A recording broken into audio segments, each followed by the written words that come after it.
Générale avec en première inscrite Madame Charlotte Leduc pour le groupe La France Insoumise.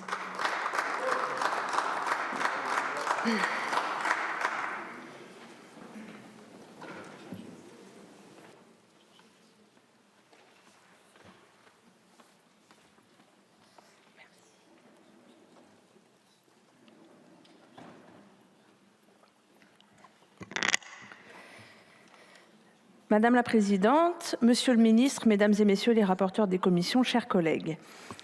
Il est des textes de loi qui disent beaucoup plus que les mesures qu'ils contiennent. Le projet qui nous est présenté aujourd'hui se veut une simple transposition technique de directives et de règlements adoptés au niveau européen. Ce serait pourtant une erreur que de le considérer ainsi. En réalité, ce texte traduit encore une fois le mépris que porte ce gouvernement au débat parlementaire et à la démocratie représentative. Ce n'est pas moins de 5 demandes d'habilitation à légiférer par ordonnance que contiennent votre projet. Après 10-49-3 pour passer en force les textes budgétaires ces mois derniers et juste avant l'examen de la réforme des retraites dont vous avez méthodiquement organisé le verrouillage et le passage en force en garantissant l'impossibilité du débat et l'usage d'un énième 49-3 ou du 47-1 permettant d'adopter le dispositif par ordonnance, pour le texte du jour, vous nous demandez d'acter tranquillement que nous n'aurons pas voix au chapitre. Le Parlement ne doit être qu'une chambre d'enregistrement censée octroyer les pleins pouvoirs à l'exécutif et laisser se faire la loi derrière les portes closes des cabinets ministériels dans une opacité totale. Que les choses soient bien claires, il est tout à fait normal de retranscrire en droit français les dernières avancées du droit européen. Mais en République, c'est l'Assemblée nationale qui fait la loi, pas le gouvernement. En proposant de transposer ces directives et ces règlements en passant par ordonnance, vous cherchez à faire oublier que ce gouvernement est minoritaire à l'Assemblée comme dans le pays. Vous voulez que ces directives soient transposées, laissez donc le Parlement en débattre, laissez-le amender ce texte et occupez donc, vous, au gouvernement, plutôt de trouver un moyen élégant de retirer votre réforme des retraites dont nos compatriotes ont démontré jeudi et samedi dernier qu'ils n'en voulaient pas. Sur la forme donc, l'absence de débat démocratique est une raison suffisante de voter contre ce texte. Intéressons-nous maintenant au fond. Commençons par l'article 7 qui prévoit de vous laisser transposer par ordonnance la directive CBCR sur la transparence fiscale pays par pays. Comme l'ont montré les journalistes du Monde et de Contexte, la position française lors de la négociation de cette directive a été entièrement dictée par le MEDEF. Le gouvernement français s'est donc fait le porte-parole de la position du grand patronat, diffusant ses lignes rouges et utilisant ses arguments erronés.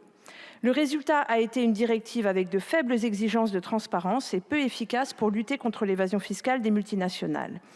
L'adoption de cette directive au niveau européen a montré que la France avait l'influence nécessaire et donc la possibilité de faire des propositions ambitieuses en matière de transparence.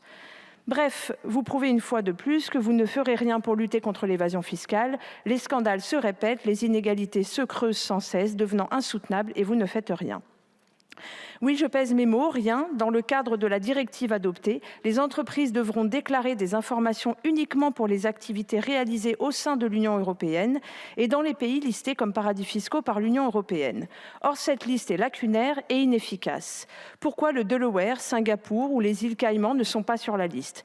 Il suffit donc aux multinationales de ne posséder qu'une seule filiale dans un de ces paradis fiscaux non répertoriés pour procéder à de l'évasion fiscale à grande échelle.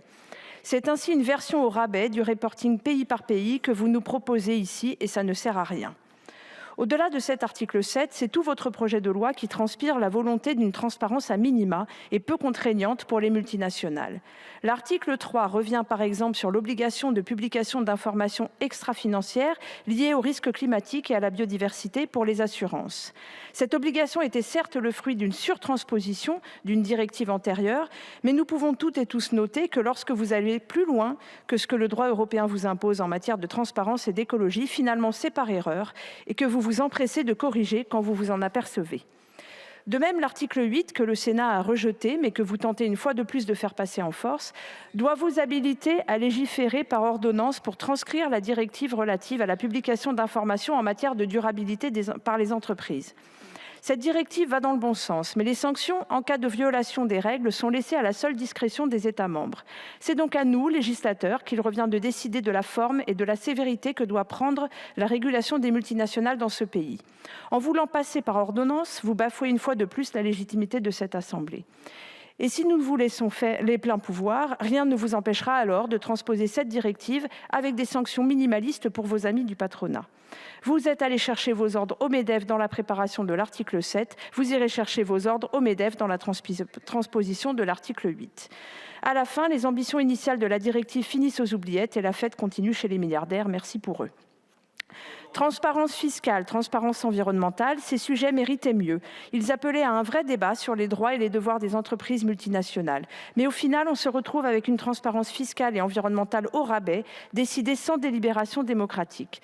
Avec ce gouvernement, on ne s'attendait à rien, mais on est quand même déçus. C'est pourquoi je vous invite, chers collègues, à rejeter ce texte avec nous, afin que notre Assemblée puisse se saisir elle-même de tous ces enjeux et légiférer dans le sens de l'intérêt général. Je vous remercie. Merci, Madame la députée.